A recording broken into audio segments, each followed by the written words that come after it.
Hi again then guys, and welcome to episode 5 of Quattroporte, the review series for the sports saloons and super saloons that are featured in GT6.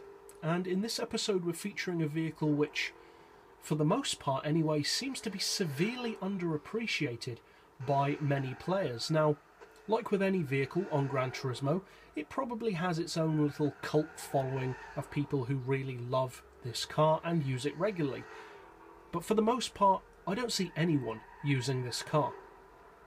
I think in the entire history of GT6, I've only seen one person use this car. So it's pretty rare to see it in a public lobby, from my experience anyway. And the car is, of course, the Chrysler 300C, specifically the 5.7 Hemi version. Now, as the name suggests, it's powered by a 5.7 litre V8 Hemi engine. It's supercharged, and in its fully tuned state, it puts out 836 brake horsepower. And being as it is technically a muscle car at heart, it puts out more torque than power, which is a common trait of muscle cars. In this case, 841 pound-feet of torque, which actually makes it among the highest torque outputs of any super saloon in the game. Not necessarily the highest, but definitely among the very highest. And that is unusual for a super or sports saloon, because generally they're more power happy than torque, and you tend to have to push the engines quite hard to get the best out of them. But the advantage of having an engine like the Chrysler is, with so much torque coming in at such a low rev range, it means that the engine gives you all the torque and power that you could want without really needing to push it very hard. It's a wonderful engine in terms of just big, lazy power. The engine never feels like it's under stress, and it just gives you all the power you need at any given moment. Sometimes maybe more than you need, to be honest. Now, talking of power, the power obviously in a large heavy vehicle, as it is a heavy vehicle even by sports saloon standards, at 1,393 kilos, which, considering that's after the full weight loss package, is very heavy. It's pretty good overall. Now, the power to weight ratio per tonne is surprisingly good for such a heavy vehicle, primarily due to its huge power. It still produces 600 horsepower per tonne, which is more than enough to get the job done around the track. And surprisingly, the PP on this car, in its fully tuned state, is quite high. Higher than many of the other super saloons in the game, in fact, at 607 PP. And at that kind of level, you're starting to get really serious competition from vehicles like the Nissan GTR, Tomicara ZZ2, and other vehicles of that kind of band of performance. So how does the Chrysler compare, both to vehicles in general at its level of PP and performance, and primarily, of course, to other four-door saloons?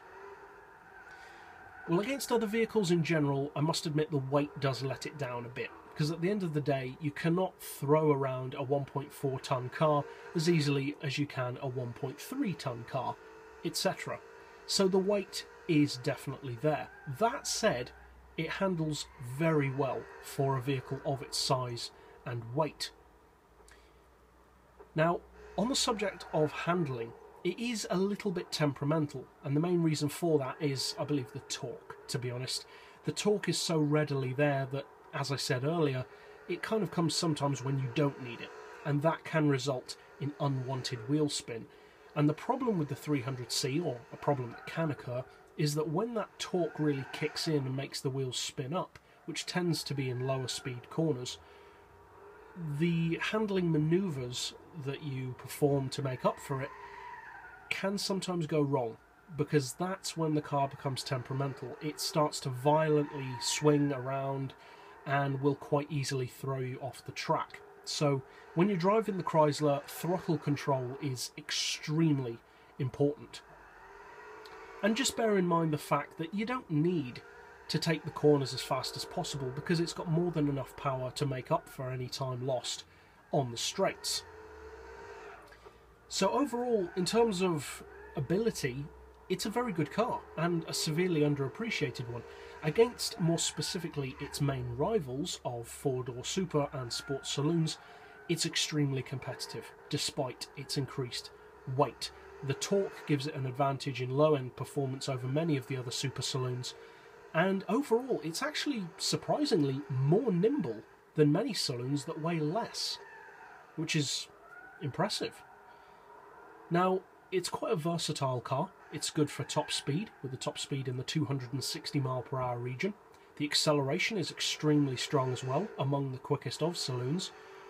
The handling is very strong also, again, in the saloon class primarily, and it's also quite good as a multi-purpose vehicle, including drifting, drag, top speed, and circuit racing. Plus, it makes, unsurprisingly, a very fun cruising car. But the best thing I would say about the Chrysler 300C is undoubtedly the value for money.